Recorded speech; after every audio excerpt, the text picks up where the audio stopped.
मसूरी के town hall में Mussoorie sports association के तत्वाधान में कराटे इंडिया ऑर्गेनाइजेशन की ओर से मान्यता प्राप्त Tenshinkan Shotokan U karate federation of India की ओर से 23वीं all India Tenshinkan karate championship 2025 आयोजित की गई, जिसमें देश के करीब 13 राज्य दिल्ली, उत्तराखंड, उत्तर प्रदेश, हरियाणा, आसाम, छत्तीसगढ़, महाराष्ट्र, मध्य प्रदेश आदि के खिलाड़ियों ने प्रतिभाग किया। प्रतियोगिता में सब जूनियर, जूनियर, सीनियर और मास्टर वर्गों के मुकाबले आयोजित किए गए। खिलाड़ियों ने कुमिते, कुश्ती और काता स्वतंत्र रूप से किए गए कराटे के रूप में अपनी प्रतिभा का प्रदर्शन किया। सभी मुकाबलों का मूल्यांकन अंतर्राष्ट्रीय स्तर के प्रमाणित रेफरी द्वारा किया गया। प्रतियोगिता में देश भर से सैकड़ों खिलाड़ियों ने भाग लिया, जिन्होंने अपनी तकनीकी दक्षता और खेल भावना का परिचय दिया। इस आयोजन में स्थानीय दर्शकों और कराटे प्रेमियों ने भी बढ़ चढ़कर भाग लिया, जिससे आयोजन की गरिमा और बढ़ गई। ये जो मसूरी स्पोर्ट्स एसोसिएशन के तत्वाधान से और कोऑर्डिनेशन से ऑल इंडिया कराटे फेडरेशन के थ्रू ये कराटे चैम्पियनशिप जो कराई जा रही है, हमारे इसके प्रति एक ही मोटिव है कि मसूरी में जो कि स्पोर्ट्स ढलता जा रहा है, मसूरी के बच्चों में स्पोर्ट्स की जागरूकता आए और मसूरी के बच्चे स्पोर्ट्स की तरफ ज़्यादा आएँ। जैसे कि आप देखते रहे होंगे, आजकल मोबाइल फ़ोन की तरफ बच्चे ज़्यादा डुएल हो रहे हैं। तो हमारा मसूरी स्पोर्ट्स एसोसिएशन की तरफ से यही मोटिव रहता है, हमेशा से रहता आया है। आज से 50 सालों से ये एसोसिएशन चलती आ रही है और उसका एक ही मोटिव है कि बच्चों को स्पोर्ट्स की तरफ ले जाना और बच्चों को ज़्यादा से ज़्यादा मौके देना स्पोर्ट्स खेलने के लिए। हाँ, बिल्कुल, मसूरी में इंडोर भी और आउटडोर भी दोनों ही ग्राउंड की भी हमारे पे उपलब्धि नहीं है और इंडोर स्टेडियम की भी नहीं है। तो जिस कारण कि मसूरी के जो टैलेंटेड बच्चे हैं वो यहीं के यहीं रह जाते हैं। जब हम लोग यहाँ से बाहर जाते हैं तो हम लोगों को पता चलता है कि कितनी बड़ी दुनिया है और कितना बड़ा हमारे कंपटीशन कितना आगे तक है। और मैं ये मानता हूँ कि मसूरी के बच्चों में एक अलग सा टैलेंट होता है स्पोर्ट्स के प्रति। अगर उन लोगों को यहाँ पे प्रॉपर नर्चर करा जाए, प्रॉपरली उनको सुविधाएं मिले, तो हम आगे जाके देश के लिए और स्टेट के लिए बहुत अच्छा नाम कर सकते हैं और मेडल्स ला सकते हैं।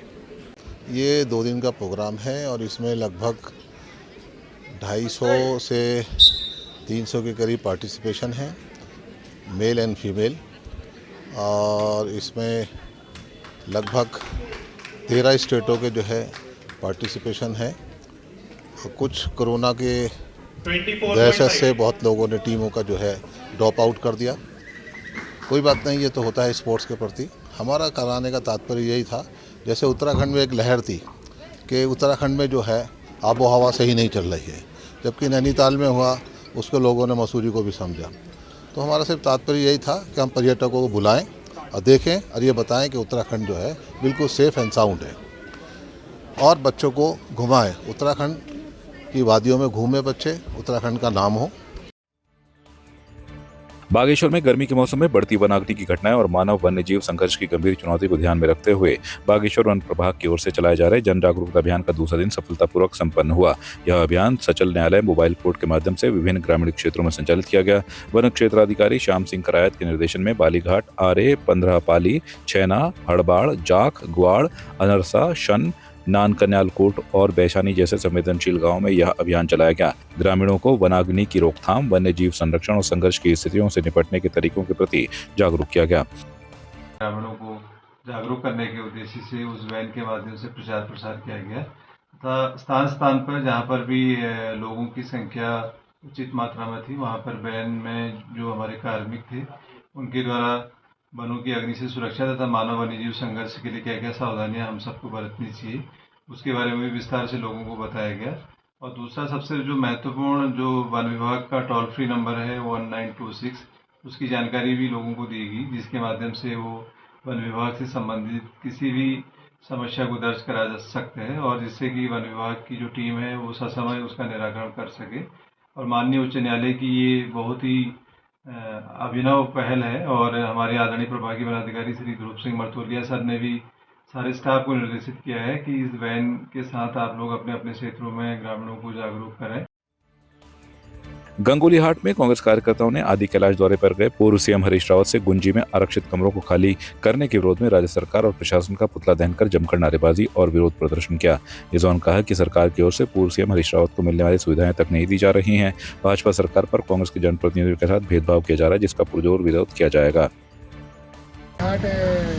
ब्लॉक कांग्रेस, नगर कांग्रेस, यूथ कांग्रेस द्वारा मुख्य चौराहे पर पुतला दहन किया गया, जिसका मुख्य कारण था जो कि कल हमारे पूर्व मुख्यमंत्री हरीश रावत जी और कांग्रेस के पदाधिकारी धारचूला विधानसभा यात्रा में थे और जहां पर जिला प्रशासन द्वारा उनके द्वारा आवंटित किए कमरों को खाली कराया गया, जिसके विरोध में जिला प्रशासन और भाजपा सरकार का पुतला दहन किया। खटीमा में समस्त पत्रकारों ने एकजुट होकर हिंदी पत्रकारिता दिवस पर विचार गोष्ठी का आयोजन किया, जिसमें मुख्य अतिथि के रूप में शंभुनाथ वाजपेयी बरेली से पहुंचे और विशिष्ट अतिथि के रूप पर डॉक्टर बिपिन चंद्रा भी विचार गोष्ठी कार्यक्रम में पहुंचे। वहीं इस कार्यक्रम में राजेश छाबड़ा और खड़क सिंह गैंडा ने अपने अपने विचारों को रखते हुए अपने अनुभव को साझा किया। वहीं पत्रकारों की समस्याओं को लेकर विचार विमर्श किया गया, साथ ही उनकी समस्याओं के निवारण की बात रखी गई। दिवस की समस्त देशवासियों, प्रदेशवासियों, क्षेत्रवासियों को बहुत बहुत शुभकामनाएं। मैं अपने समस्त पत्रकारों साथियों को, और चाहे वो इलेक्ट्रॉनिक मीडिया के हों चाहे प्रिंट मीडिया के हों, सभी को हिंदी दिवस की बहुत बहुत शुभकामनाएं देता हूं। साथ में अपेक्षा रखता हूं और साथ में हमारे जो पत्रकार साथी हैं उनकी जो समस्या है और उसको लेकर जो आज मीटिंग हुई है, जिस बैठक हुई है, जो समस्या आई हैं उनको हम शीघ्र ही समाधान अपने स्तर समाधान करवाएंगे और पूरी कोशिश करेंगे कि हम हमेशा पत्रकार साथी लोग एक रहकर अपने पत्रकार साथियों की लड़ाई इसी तरह लड़ते रहें जैसे कि आज तक लड़ते आ रहे हैं। अब पत्रकारों की समस्याओं को रखा और कुछ सुझाव भी दिए। हम निश्चित रूप से अपने संगठन के माध्यम से उन सुझावों को पर अमल करेंगे और शीघ्र ही और सरकार से, प्रशासन से, शासन से उन सुझावों पर मनाने की कोशिश करेंगे और जल्दी से जल्दी कोशिश करेंगे कि जो पत्रकारों की समस्याएं हैं और जो उनकी मांगें हैं, शासन और प्रशासन उनको जल्दी से जल्दी पूर्ण करें। आपकी इस पर क्या राय है, हमें कमेंट कर जरूर बताएं।